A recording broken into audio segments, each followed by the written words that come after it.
Hi guys, so today I'm gonna simulate the SUP1 in a working circuit. I will discuss each and every component that made up the SUP1 and how the data and operations flow from input to output. So I think some of you may seem this a little bit intimidating, but when I discuss it to you, bit the each and every component bit by bit, you will also understand it. So bear with me, guys. Ayan. So firstly, I wanna introduce to you uh, this two 7 segment display here. This two 7 segment display. Yeah. Uh, in this first segment, this number displays uh, the ROM stored here. This ROM is pre-programmed ROM that already has data in it. So when this number flows within this whole circuit, uh, it will output a certain number in this other 7 segment. Yan. So now let's take a look at this Excel sheet I made. As you can see below this example, this is the operation that we're gonna do in SUP1. Yan. As you can see, the 5, 11, and 6 are the pre-installed data in the ROM, as I said earlier, and we're gonna flow these three numbers in the SUP1 to produce the output 10. So in this box that I highlighted, these are the assembly code that we're gonna use to produce this operation in the example and get the output 10. So in the steps, there are 5 steps. Since there are 5 instructions, the steps should be 5. And every every step has 6 cycles called states that we're gonna point out when we later discuss the flow of the circuit.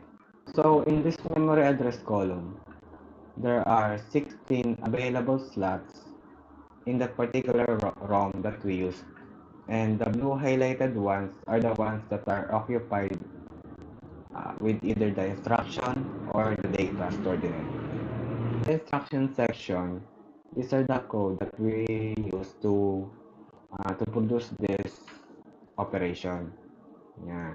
And it is similar to coding in C, C++, Java, but this particular syntax is for assembly language. So in the machine code, the highlighted red ones are equivalent to the instruction of each syntax here, and the green ones are equivalent to the memory addresses here in the instruction section. Um, Getting to know the machine code of each and every syntax and memory address will be very handy later on when we discuss the flow of the circuit, since the data that will flow are converted in opcode or machine code, which is this number that you're gonna see. And since the machine can only read binary numbers from 0 to 1, or on and off, or true or false. And forgot to mention that the binary equivalent for 5 is this, and 11 is for this, and 6 is right here. Yeah. And later in the flow circuit, I'm gonna write the value stored in the accumulator, and I'm gonna write this the final output of the operation. So let's go to the circuit. And so going back to the circuit, as I've said earlier, each and every step has 6 cycles or 6 states.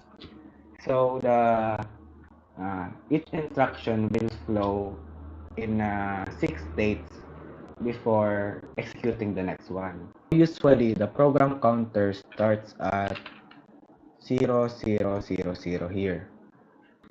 So in the first state of step 1, the data in the program counter here is transferred to the MAR or memory address register.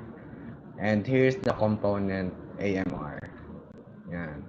As you can see, the value of the program counter is 000 and it is transferred to the MAR which is 000. Yan. Ayan. So, the value naman po in the AMR is the location of 08 in the ROM. Yan. Here. And as you can see here in the 08. Yan. 08. 8H. Then, and you can see it it is flashed in the 7 segment and in the binary display of ROM here, which is 1000. And in the second state naman po, as I pulsate this clock, yeah, wait, you can see that the program counter is incremented by 1, which is now that the number is 001. And that's all that happens in T2 state. In the third state na naman po, the value stored in the ROM is now transferred into the instruction register, which is here. Yan. As the ROM is being transferred, as this happens, the 4 most significant bit, which is here, is transferred to the controller sequencer. Ayan. So let's pulsate the clock so we will see the results. Ayan. So as you can see, now the value are the same. And I break down this binary by half because this for most significant bit is actually the LDA. Yan. Or the instruction, and this part here is the data memory address of H8. Yan. Of 8H. Yan. Yan. So now you will be familiar with this instruction, which is here in the first step of the memory address, which is here. Yan, LDAH. Ayan, so the control sequencer here holds the different instructions to be signaled in the ROM. Yan, in here to be signaled, and since 00 is applied here, we will load a particular data in the ROM. Yan. So in here naman po, the significant bit of 1000 is transferred back to the AMR. Yan. We will see that as we pulsate the clock. Ayan. So you can see now that the value of MAR changed from 1000. And now that the AMR changed from 1000, it will locate what the value stored in this particular memory address, which is 8H. And since it is here, yeah. So you can see that it is flashed in the 7 segment that the 5 is the data that is stored in the memory address 8H. Yan. So you can clearly see here in the assembly code that 8H has the data stored of number 5. Yan, so it's, yan. And so after that po, this number 5 here is now transferred to the accumulator, which is here. Wait. Which is here. Yan. This 5 is transferred all the way from accumulator A. And I'm gonna pulsate the clock to see it. Ayan. So as you can see, the number in the accumulator 5 changed from number 5. So it is now the value of the first accumulator. So I'm gonna write this here. And so the number 5 is now at the first number that the operation produced. Yan. In the sixth state naman po, nothing happens. Yan. As I pulsate the clock, yan, nothing happens. Yan. Napasobra lang po yung click ko, pero wala pa talaga mangyayari dyan. And I said this because T6 is reserved for a certain instruction later on in the circuit. So that is how the step 1 ends, and we will now proceed to step 2, which we will now execute this instruction add 9H. Yan. And so starting from T1 to T4,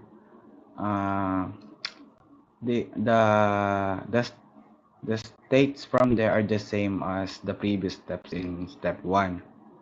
So let me just demo it. So if we yan. So if we demo it, yan, yes.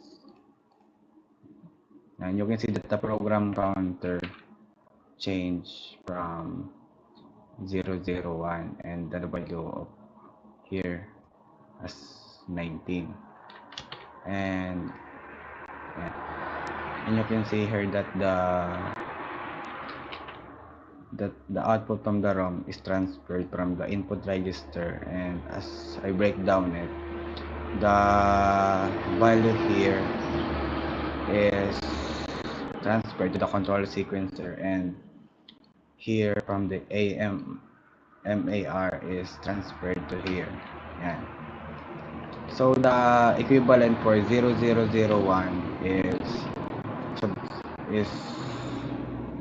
is add, which is here, add. So add. Yan.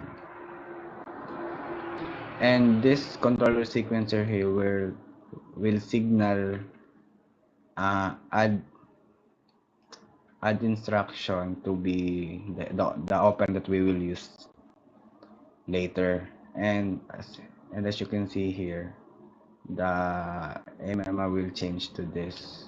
So as I pulsate the clock, ayan, the output in the input register here is transferred to MMR, and the MAR will locate the value in the ROM and flash what is the data that we will get from it. So 11 is the data located in memory address 10001. Yan. Now the state 5 begins. Yan. In the state 5, 11, the value 11 is now transferred to the B register here, all the way here. Yan. Since the accumulator has already has a value stored in it, it will automatically load to this B register, which is the buffer register. Yeah. So as I simulate it, it will transfer 11 to there. Ayan. So as you can see now, the number from this changed to 11. Yeah.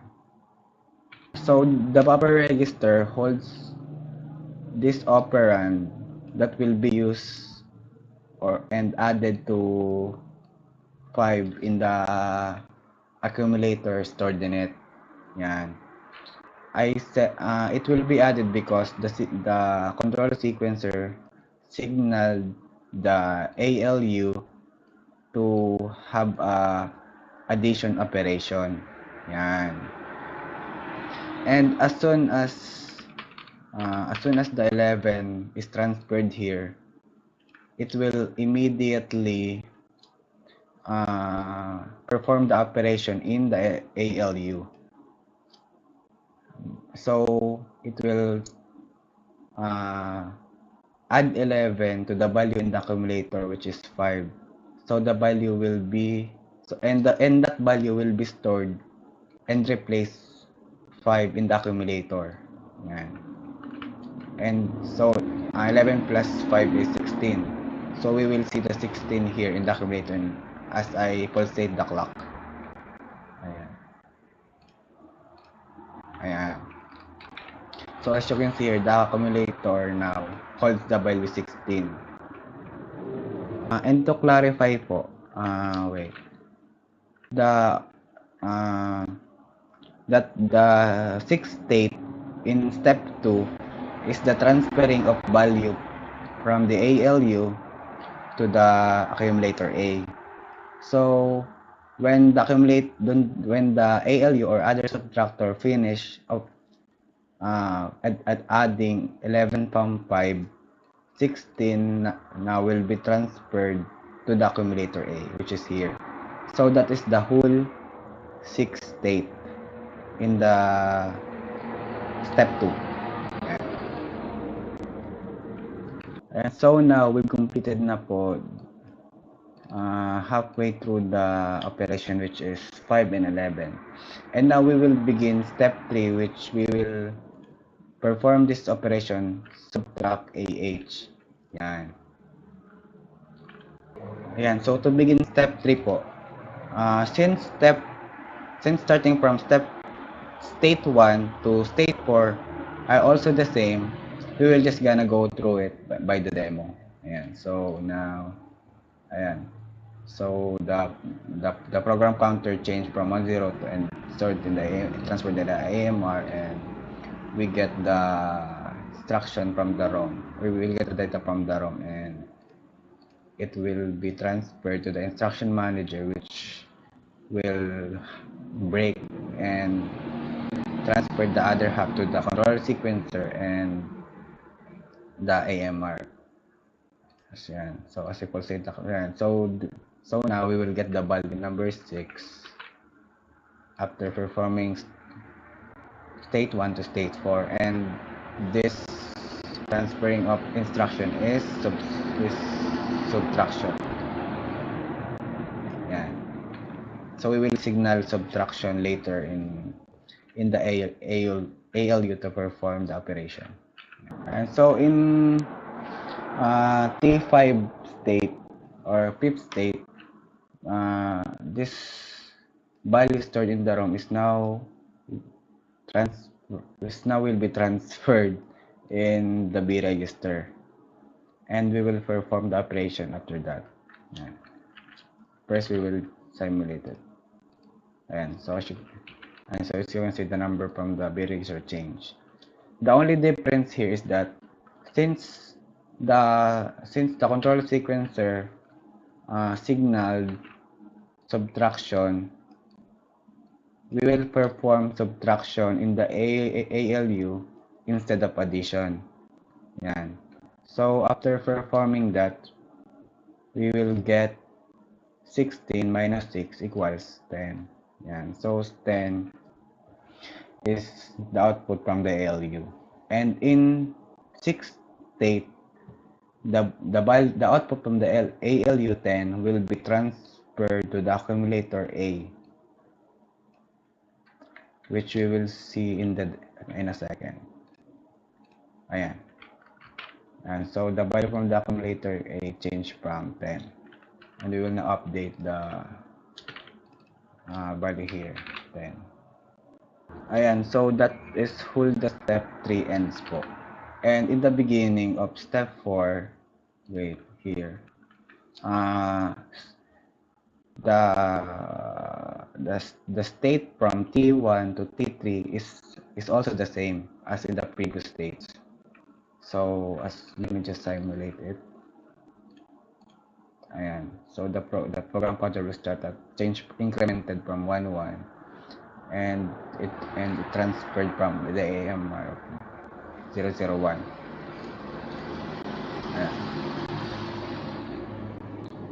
So it is now the data value in the ROM is 11000, and it's now begins transfer from the instruction manager. Yeah.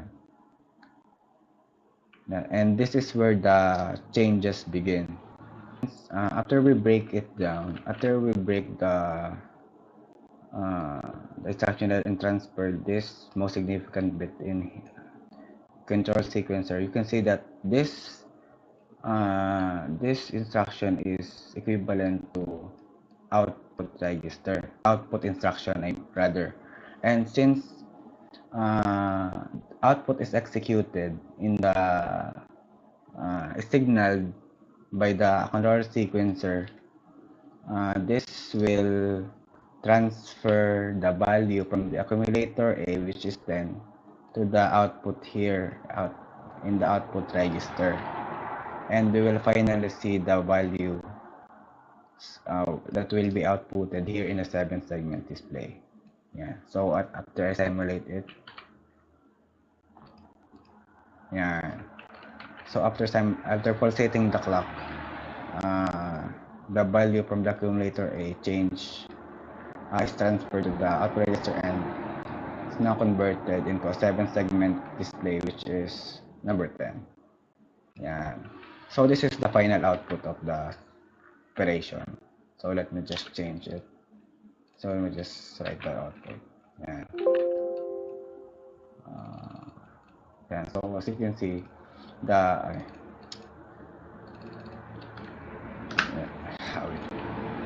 value from the accumulator is the same as the final output.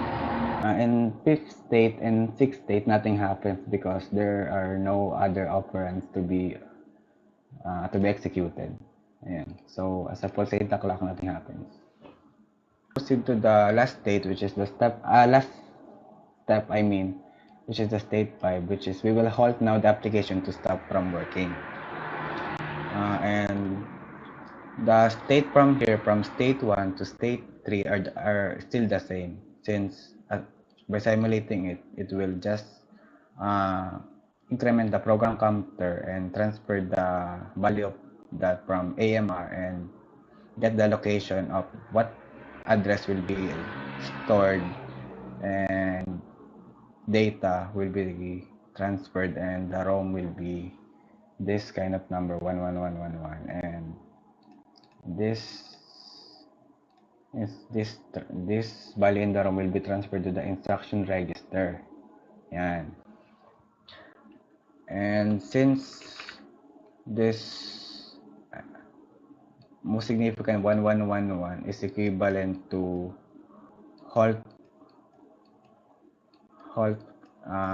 syntax, which stop, we will signal the operation to halt or stop. So after executing this function, after pulsating it, we will no longer get any changes from this circuit, and it will stop working.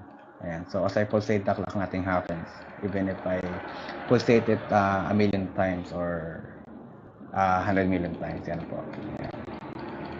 So the program is now complete, and